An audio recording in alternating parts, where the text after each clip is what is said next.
Em Lucas capítulo 8, 26 a 39. Sejam todos bem-vindos, os que estão nos visitando nessa noite. Sejam acolhidos, abraçados, agraciados. É muito bom vê-los aqui. Alguns já estavam com saudade, há muito tempo eu não via.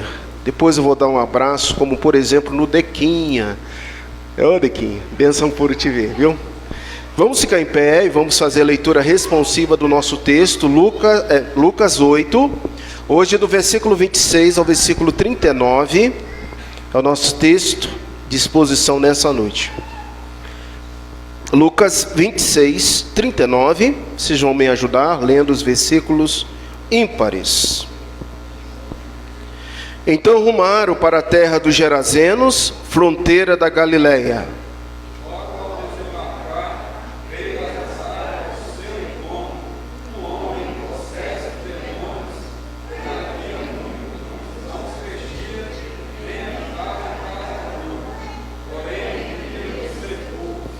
E quando viu a Jesus, prostrou-se diante dele, exclamando e dizendo em alta voz: Que tenho eu contigo, Jesus, Filho do Deus Altíssimo?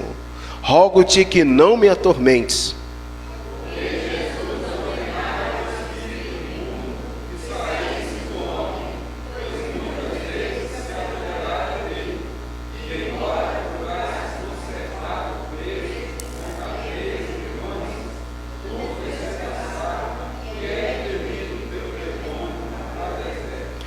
Perguntou-lhe Jesus: Qual é o teu nome? Respondeu ele: Legião, porque tinha entrado nele muitos demônios.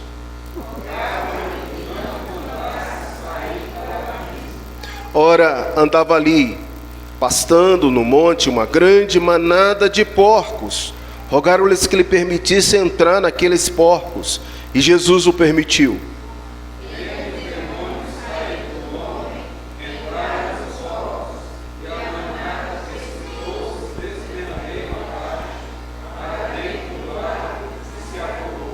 Os porqueiros, vendo o que acontecera, fugiram e foram anunciá-lo na cidade e pelos campos.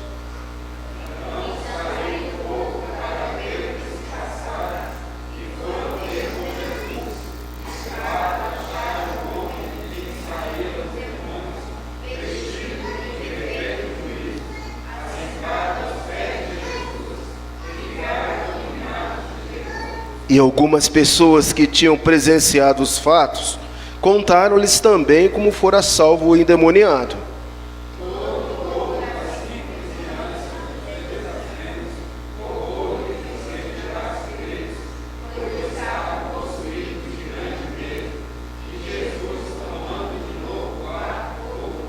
O homem de quem tinha saído os demônios rogou-lhe que os deixasse estar com ele. Jesus, porém, os despediu, dizendo: Para casa e conta aos teus tudo o que Deus te. Então foi ele, anunciando por toda a cidade todas as coisas que tinha feito. Amém. Assentai-vos, irmãos. Estamos dando sequência à exposição do Evangelho de Lucas. Chegamos na história da cura de um endemoniado gerazeno e da rejeição da sua cidade. Nosso objetivo nessa noite é abordar a libertação do gerazeno e a rejeição de Jesus pelos seus concidadãos. Gostaríamos nessa noite de perguntar a você, perguntar à nossa congregação, à nossa igreja, o que leva uma cidade a rejeitar Jesus? O que leva uma cidade a rejeitar Jesus? Baixe sua fronte agora, busque a presença de Deus, peça iluminação ao Senhor, peça para que Ele possa trazer algo novo para você, um renovo, e que seu pensamento agora possa ser o pensamento de Teófilo, que estaria lendo pela primeira vez esses escritos, e que você tenha vontade de aplicar em seu coração nessa noite. Senhor, o texto já foi lido. Pai Santo, que a cidade de Santa Maria não venha querer rejeitar Jesus, mandar Jesus embora. mas que a nossa cidade possa ser alcançada pela tua graça, pelo teu evangelho, pelo teu povo que aqui reside.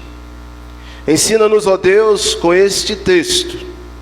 Aplique, Senhor Deus, a tua palavra em nossos corações e que ao sairmos daqui sejamos diferentes do como nós entramos e chegamos nessa igreja. Ilumina nossa mente, Senhor, para que possamos ter cada vez mais ciência de que vale a pena seguir Jesus, servir Jesus, ser de Jesus, reconhecer o senhorio do Senhor Jesus. Em nome de Jesus que nós oramos. Amém. Amados, você já teve fobia em sua vida? Que são fobias e como essas fobias podem serem tratadas? Medo, por exemplo, de altura, medo de aranha, medo de cobra, lugares fechados, multidões não andam de avião, tem medo das tempestades. Aliás, até mesmo os discípulos de Jesus tiveram medo das tempestades que estavam assolando aquele barquinho em alto mar. Mas quando esses sentimentos produzem reações externas, o que se toma conta é a fobia, e a fobia precisa de tratamento, precisa de um profissional habilitado para que possa tratar a síndrome que vem sobre a vida de uma pessoa que tem fobia. Um certo nível de medo e de ansiedade é normal na vida das pessoas. É racional entender isso.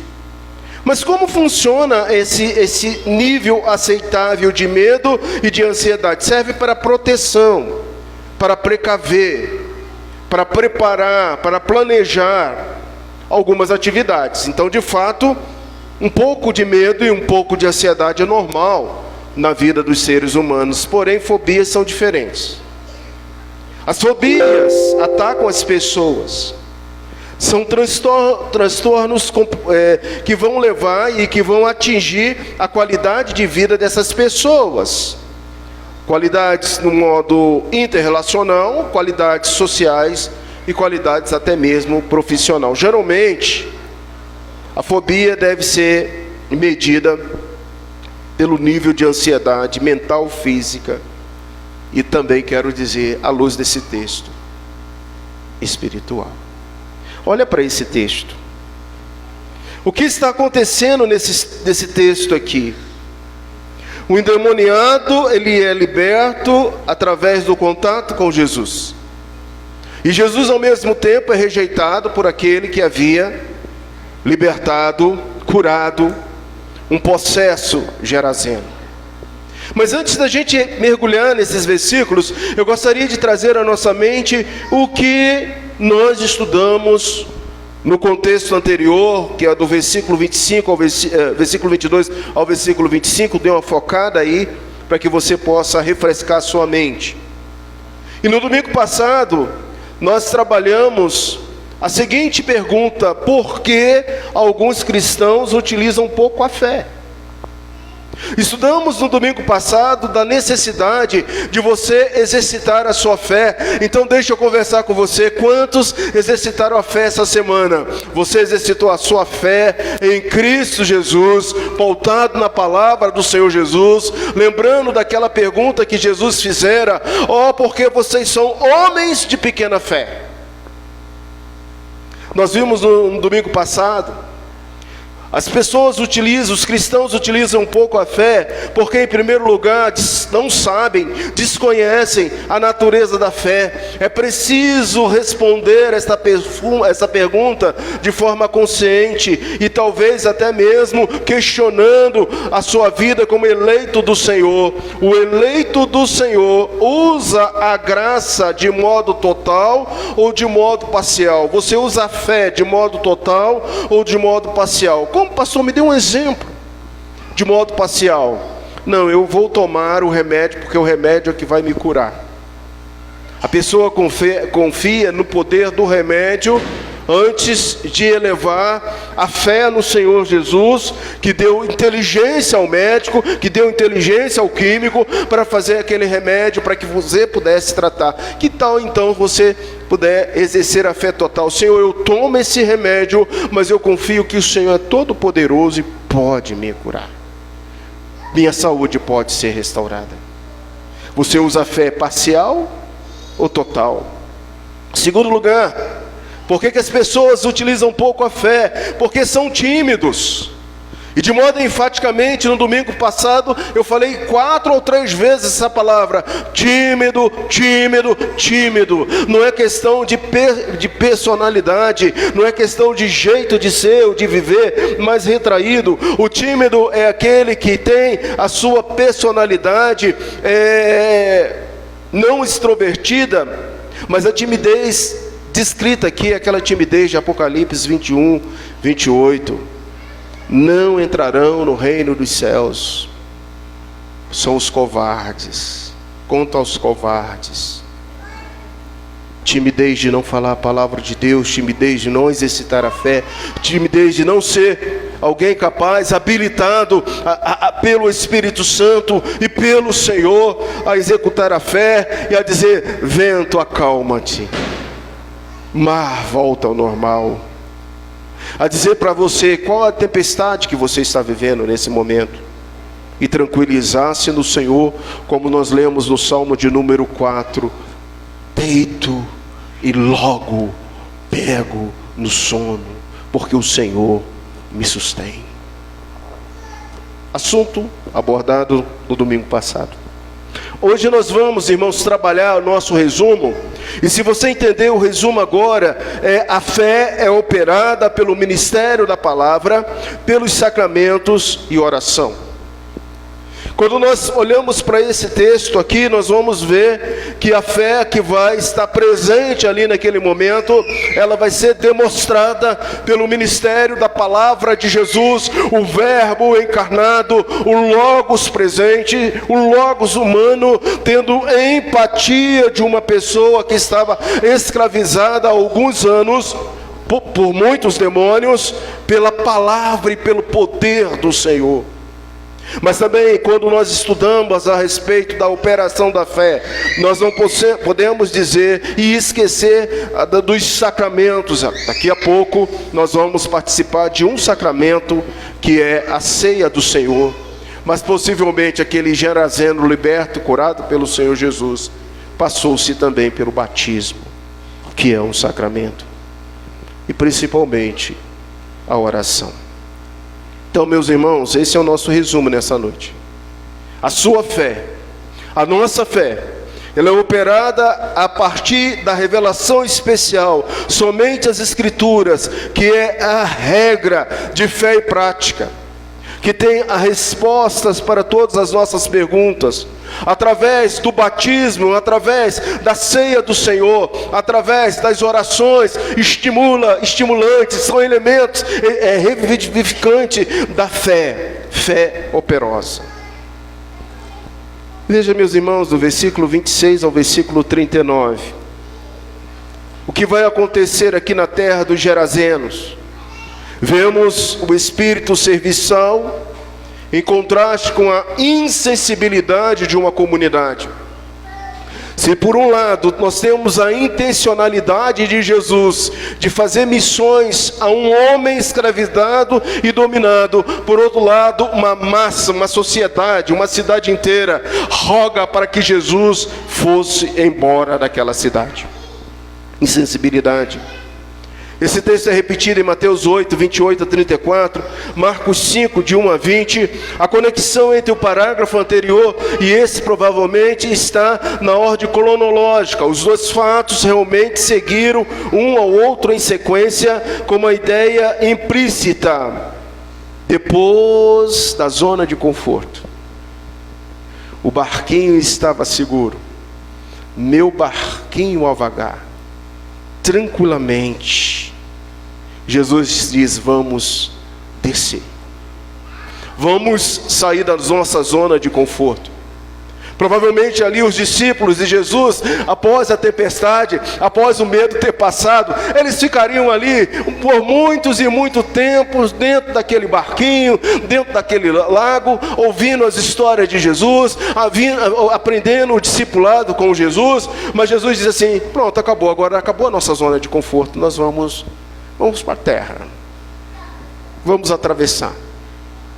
Vamos ver o que nos aguarda na cidade de Santa Maria. Você já andou nessa cidade a pé? Cortou essa cidade do norte ao sul, do sul ao leste? Você já olhou para as pessoas que moram nessa cidade? Você já tirou o raio-x? Jesus fazia isso. Jesus, ele discipulava a grande multidão e discipulava os seus seguidores, aqueles que estavam ali. Jesus olhava para a população, Jesus conversava com as pessoas, Jesus curava, Jesus libertava, e ele disse assim: vamos intencionalmente para essa cidade.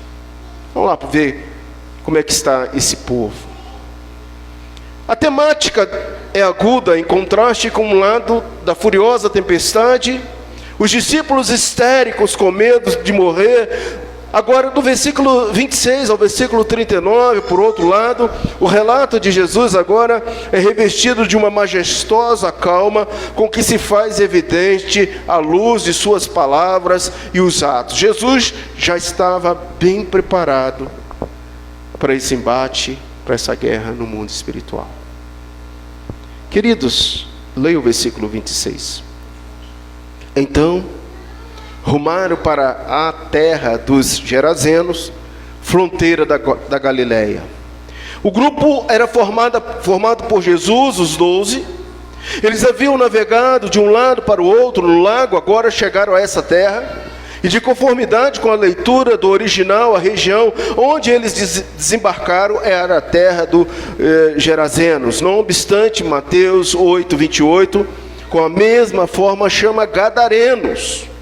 E Marcos 5:1, Gerazenos. Em cada caso, as leituras variantes são reconhecidas as notas, e era uma região de túmulos. Havia naquela localidade, era um cemitério. Imagine um cemitério, uma região de túmulos. Alguns deles provavelmente vazios, covas lavadas nos paredões.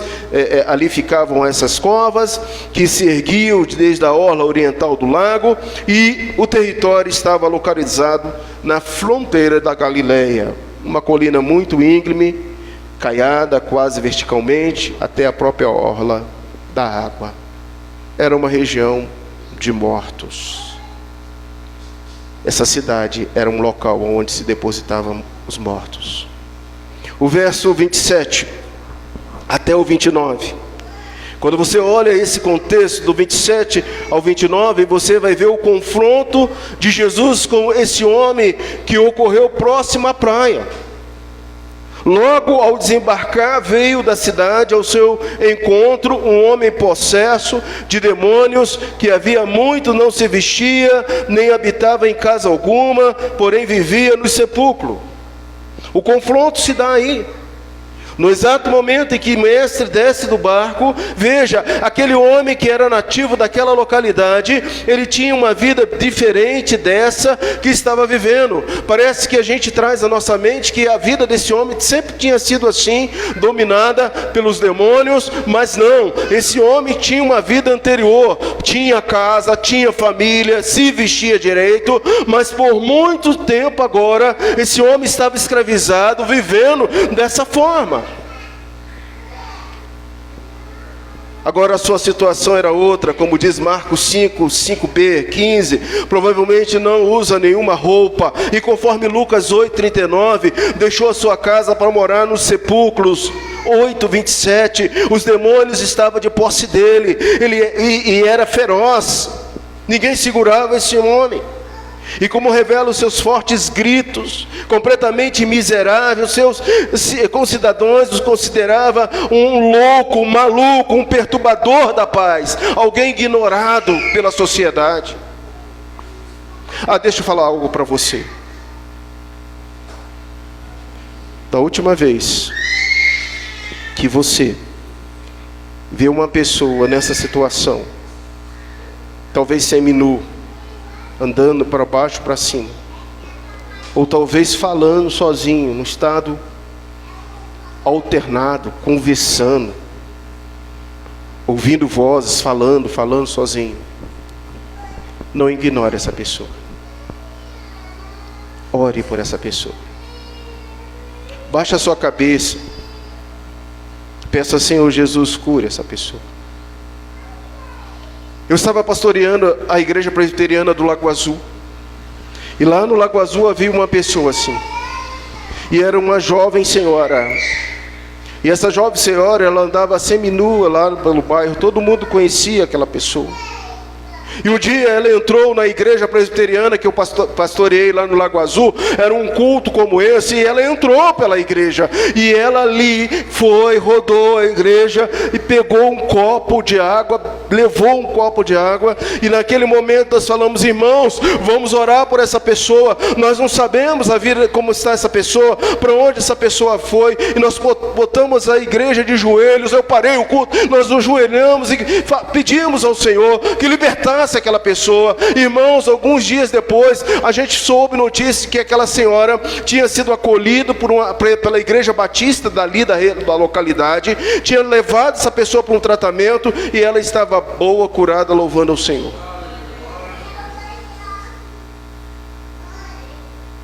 Esse era o estado desse homem. Eu quero que você já coloque uma palavra na sua mente: compaixão. Compaixão, misericórdia. A intencionalidade de Jesus deixar sua zona de conforto, o seu barquinho manso, deixar a tranquilidade que ele estava com seus discípulos, foi para ir ao encontro daquele homem. Ou melhor, aquele homem ia ao encontro do Senhor Jesus. Queridos, completamente miserável era aquele homem, ignorado pela sociedade, nunca havia demonstrado qualquer interesse por aquele homem à sociedade, qualquer desejo de ajudá-lo, para protegê-lo. Tinham amarrado mais de uma vez as mãos e os pés, mas mesmo quando vigiavam bem de perto, tão forte, tão feroz que era, os demônios se apossavam daquele homem, ele quebrava as amarras. Em meio de gritos espantosos, o possesso estava se ferindo. Imagine um corpo magro, seminu, cortando nos túmulos daquela localidade, pedras e tal, feridas e mais feridas, com os cantos afiados de pedras quebradas. Assim era a vida daquele homem. Teria sido nesse momento que Jesus dera a ordem firme: saia desse homem. O discurso indireto em Lucas, veja, a partir do versículo 28, quando esse homem viu Jesus, prostrou-se diante dele, exclamando e dizendo em alta voz: que tenho eu contigo, Jesus, Filho do Deus Altíssimo, rogo que não me atormentes. Veja, aqui, aquele homem cheio de possessão, cheio de demônios. E eu vou dizer uma coisa para vocês: os demônios conhecem Jesus. Os demônios temem Jesus. E eles então agora vão e se ajoelham diante de Jesus. Ora, era eles que atormentavam aquele homem, agora Jesus ia atormentá-lo. Lucas, de uma maneira indireta, mostra o que o Senhor foi movido da compaixão pelo homem infeliz que ali estava, que ora se achava possesso com frequência e se via dominado pelos demônios e levado para lugares desertos. Quando o demônio compreendeu que está ali para ser expulso daquele homem, sobre quem exercer o controle por tanto tempo, se sente alarmado. Provavelmente pensa: estou para ser expulso desse homem, mas para onde? Veja, irmãos, que tem algo escatológico nesse texto. O versículo 29, porque Jesus ordenara ao espírito imundo que saísse do homem, pois muitas vezes se apoderava dele, embora procurasse conservá-lo preso com cadeias e grilhões, tudo despedaçava, e era impelido pelo demônio para o deserto. Perguntou então: Jesus. Qual é o seu nome? Provavelmente esses demônios estavam pensando que Jesus já haveria de lançá-los definitivamente no grande abismo. Para o abismo, talvez, o lugar de tormentos. Então diz: rogo-te que não torture sobre isso. Veja também o versículo 31, que diz assim: rogavam-lhe que não os mandasse sair para o abismo. Escatologicamente nós sabemos que Satanás e os demônios já estão julgados para o fogo eterno, para o abismo eterno, para o grande dia. E agora aqueles demônios que estavam ali achavam que Jesus já ia exercer esse tempo de julgamento. Olha, meus irmãos, abra bem a sua mente. Você está sensível à palavra de Deus, ao conhecimento da palavra de Deus, ao passo de ter os seus olhos direcionados para a vinda de Jesus, para a chegada de Jesus, para o retorno de Jesus. Se você não está prestando atenção que Jesus está voltando, os demônios estão. Eles estão. E eles sabem que já estão julgados. Sem responder a essa súplica, Jesus então dirige a pessoa tão dolosamente afetada, o homem que estava possuído pelos demônios. E veja, Jesus não conversa com os demônios. Jesus conversa agora com aquele homem, aquela alma, aquele ser que estava ali. Perguntou-lhe Jesus: qual é o teu nome? E respondeu: Legião, porque tinha entrado nele muitos demônios. Jesus queria revelar o possesso, a gravidade de sua condição, com o fim de livrá-lo dela e desejar acalmar aquela vida, restaurar aquele ser, libertar aquela alma, fortalecer a consciência da sua própria personalidade. Legião, respondeu ele, porque muitos demônios tinham entrado nele. A resposta indica a profunda miséria do homem possesso, que falava está sob o controle não de um demônio, mas de todo um exército, de uma legião, havendo estabelecido claramente que o demônio a quem Jesus se dirige no versículo 28 e 30 era um porta-voz de muitos outros que estavam ali. Era um porta-voz que falava em lugar dos outros. O verso 31 vai ampliar a súplica agonizante do versículo 28b. Então, se você vê o 28b, você entende assim: que tenho eu contigo, Jesus, Filho do Altíssimo. O verso 31 diz: rogavam-lhe que não os mandasse sair para o abismo. Veja que Mateus 8:29 diz: tu vieste aqui para torturar-nos ante o tempo designado. O mundo demoníaco compreende que o dia do juízo final porá fim à sua relativa liberdade de vagar pela terra e pelo céu, e que nesse tempo terá início o seu castigo final, e ainda mais terrível. Sabemos que agora estão frente a frente com aquele que se confiou o juízo final. Eles têm medo, mesmo agora, antes do tempo designado, Jesus possa lançá-lo no abismo ou na masmorra, isto é, o inferno, o lugar onde Satanás está guardado. Mas se não serão lançados no abismo, para onde vão? Veja que o versículo 32 e 33 é um pedido dessa legião.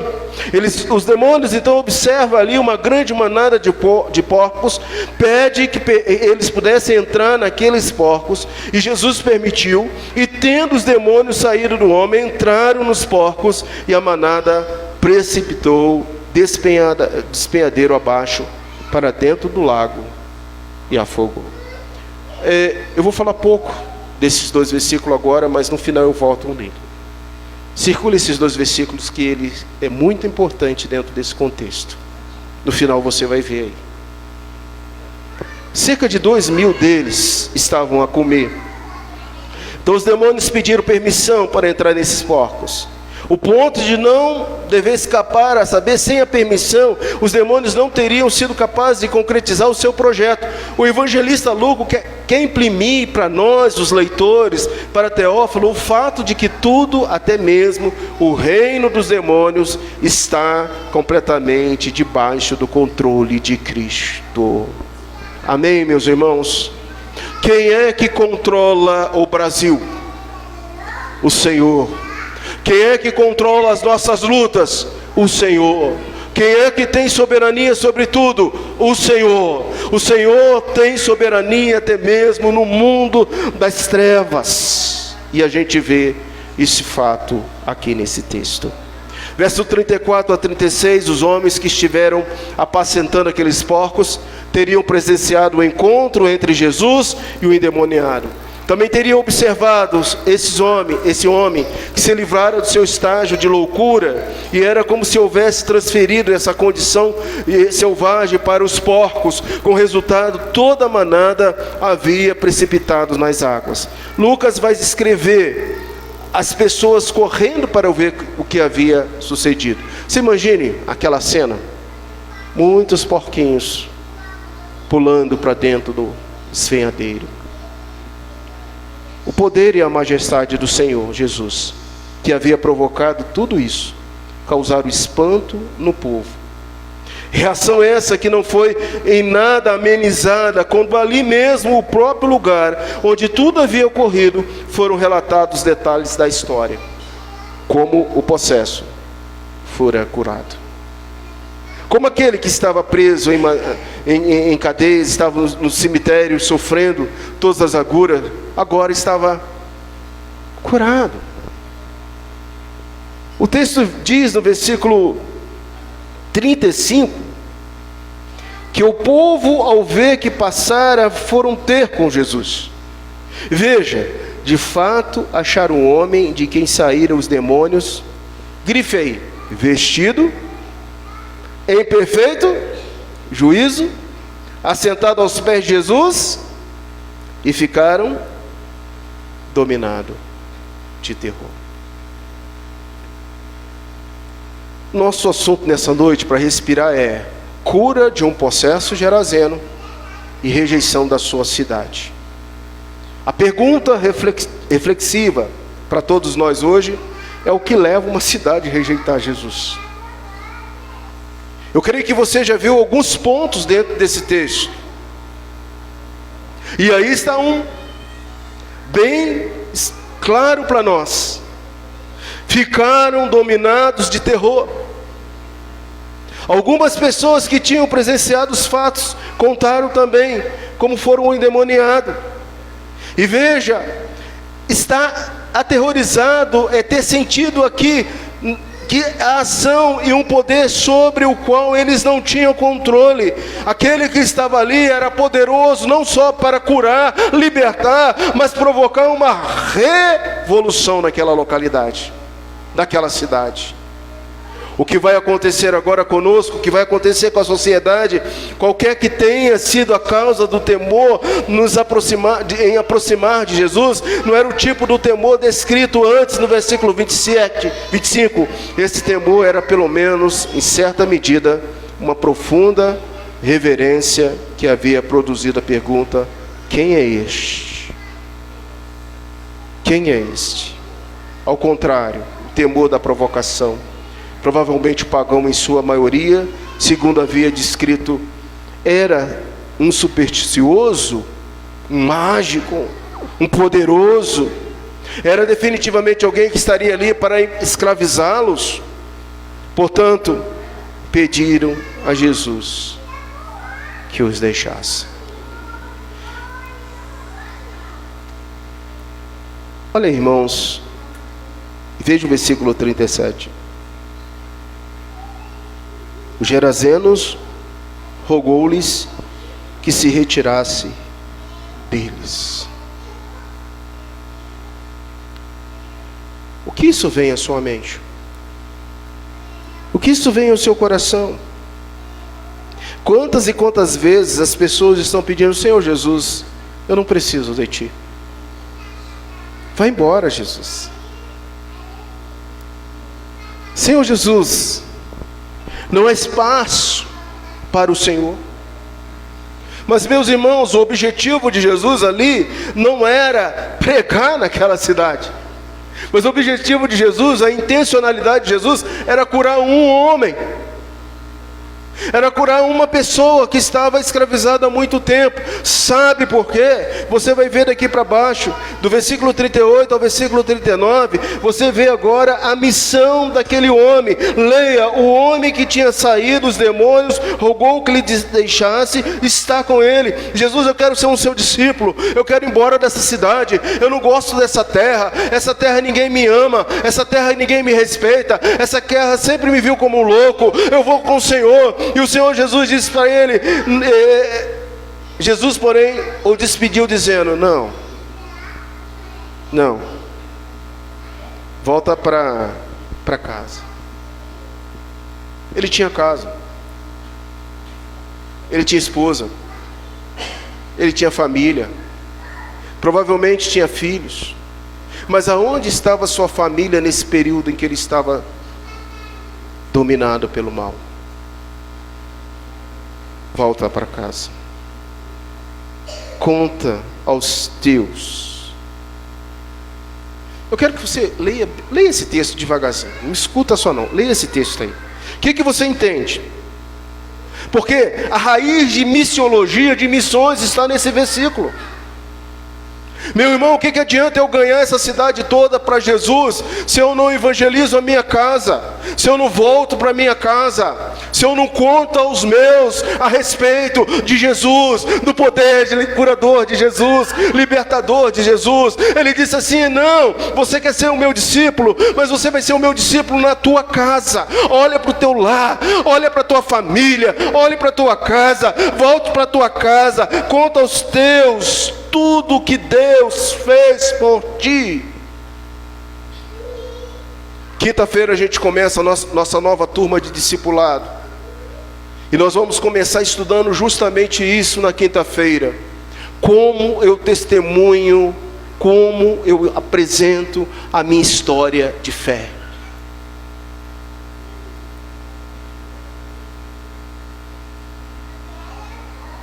Jesus está falando aqui para aquele Gerazeno: olha a sua casa primeiro, olha o seu lar. Você precisa ser missionário na sua casa. Você precisa falar de Jesus para os seus em primeiro lugar. Então ele foi e ele anunciou, não só na sua casa, mas olha o texto, ele anunciou por toda a cidade todas as coisas que Jesus havia feito. Aquele que atendera o pedido dos demônios, permitindo-lhes a entrar aos porcos, do povo sair do território dele, recusando, concedeu o pedido de um homem que se converter ao seu adoroso seguidor, discípulo. De fato, aprendeu o quanto Deus permitiu que aquele homem pudesse ser um missionário naquela localidade. A verdadeira atividade missionária começa em casa. Não desista do seu lar, não desista da sua casa. A promessa é para você e os seus: crê no Senhor Jesus, será salvo a tua casa, é o teu lar, é a tua família. Não abra mão da sua família, não abra mão do seu lar, não abra mão dos seus filhos, não abra mão daquilo que Deus tem. O homem é ordenado que conte ao povo as grandes coisas que Deus tem feito por ele, as palavras. Ele se foi proclamando as grandes verdades que Jesus fizera por ele, mostrando que ele estava ciente agora de uma relação muito mais estreita com Deus e com Jesus. Antes ele não sabia quem ele era. Agora ele sabe que ele é discípulo de Jesus. Ele sabe que tem uma família. Ele sabe que tem um Senhor. Meus irmãos queridos, a confissão de fé de Westminster diz que a graça da fé é ordinariamente operada pelo ministério da palavra. E por esse ministério, bem como pela administração dos sacramentos, noite de ceia, você vai participar da ceia daqui a pouco, e pelas orações, a fé, ela é aumentada e fortalecida. Sabe por que vocês estão aqui me ouvindo nessa noite? Para que essa história possa ser real na sua vida.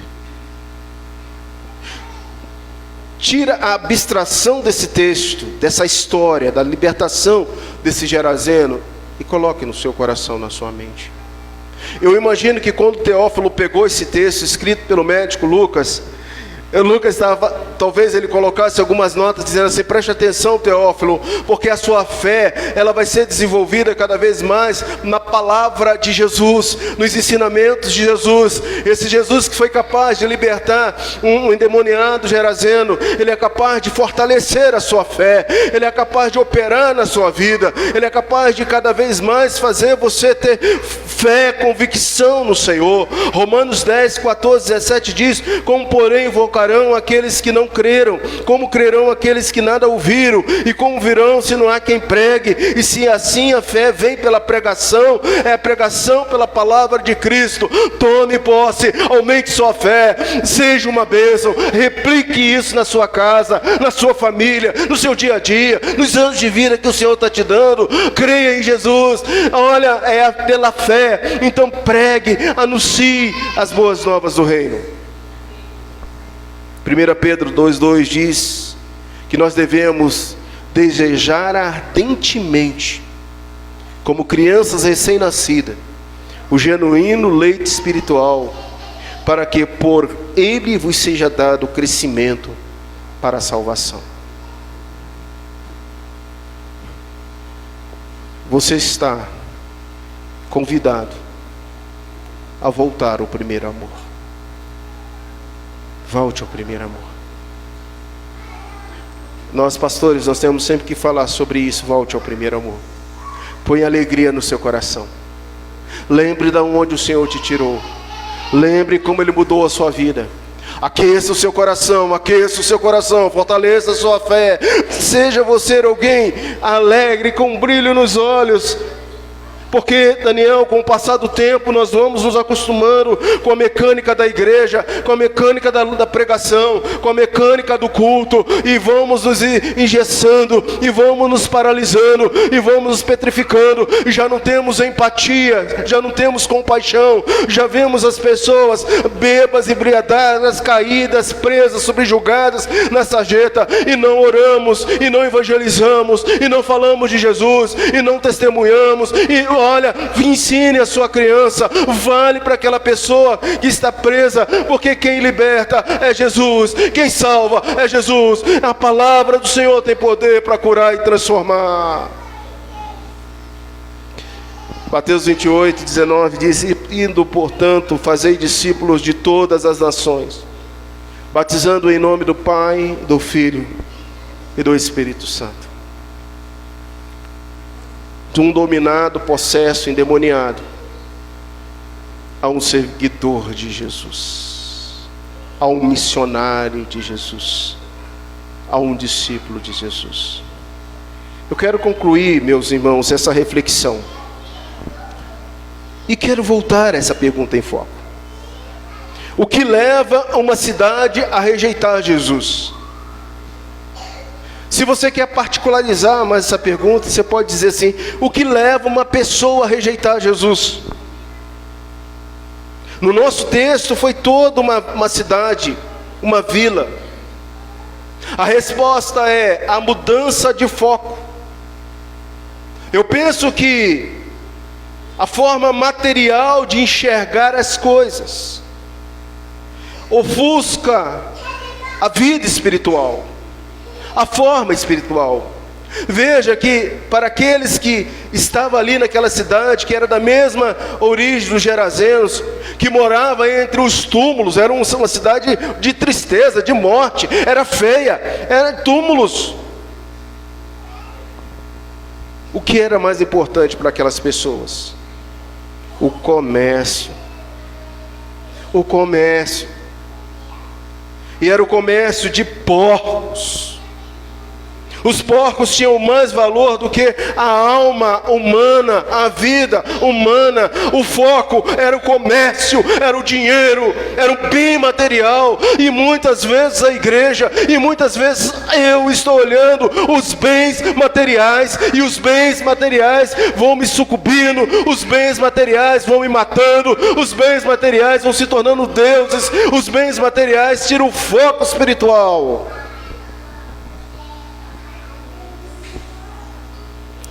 Eles não importavam com a cura e a libertação daquele homem. Provavelmente muitos deles diziam assim: ele teve sorte. Foi sorte.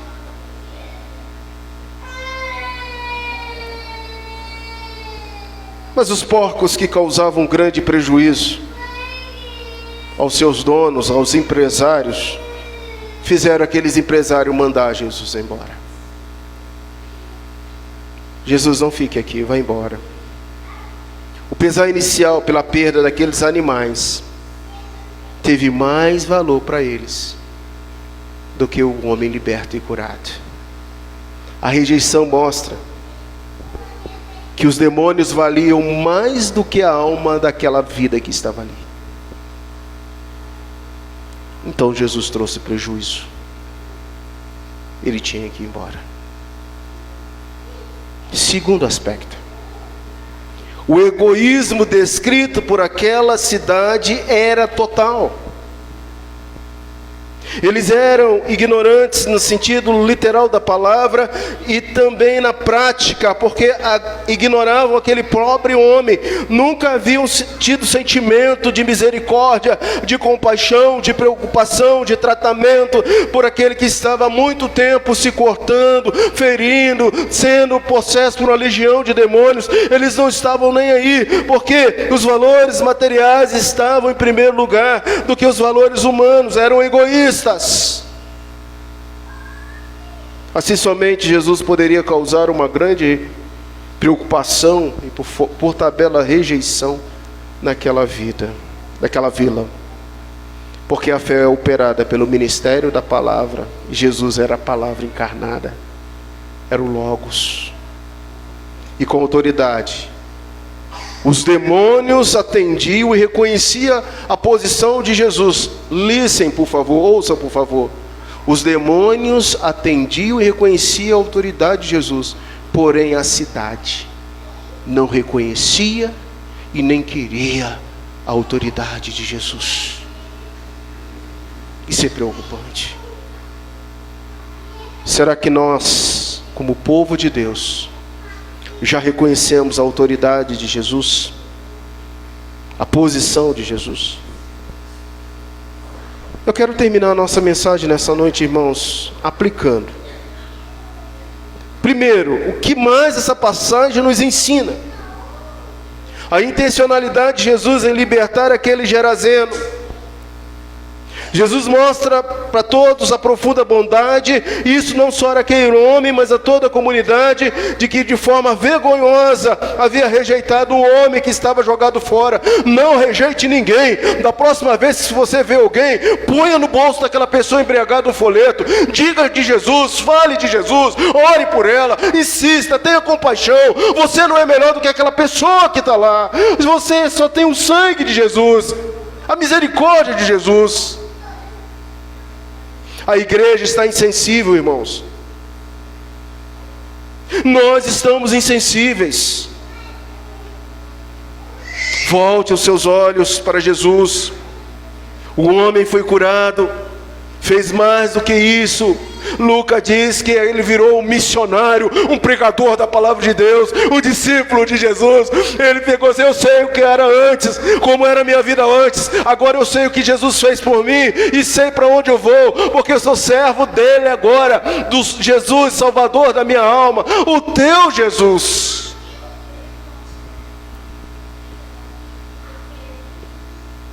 A gente fala muito de missões, missões transculturais, missões em outras cidades do Brasil. Mas você viu que as missões nascem na sua casa, na sua família.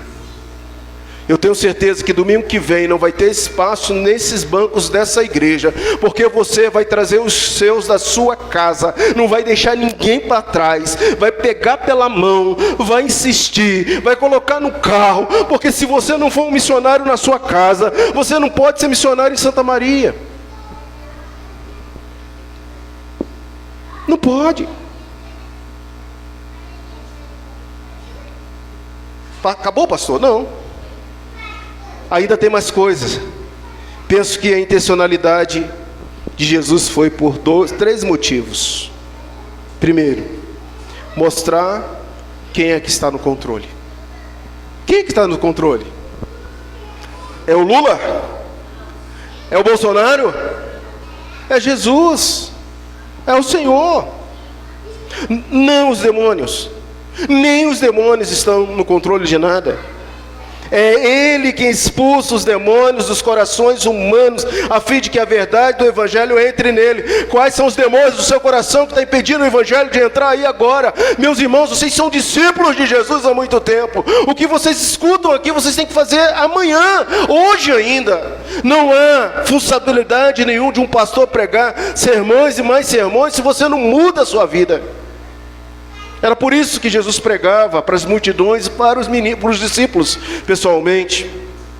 Segundo, eles acharam um homem de quem saíram os demônios assentado aos pés de Jesus, vestido em perfeito estado mental. Escuta por favor o que eu vou falar agora. A verdadeira religião afeta cada departamento da vida e cada faculdade do ser mais íntimo do homem. Se isso não está mexendo com você, alguma coisa está errada. O Evangelho atinge a sua essência como um todo, todas as faculdades, as mais íntimas do seu ser. E por fim, irmãos, a população toda pediu a Jesus que os deixasse.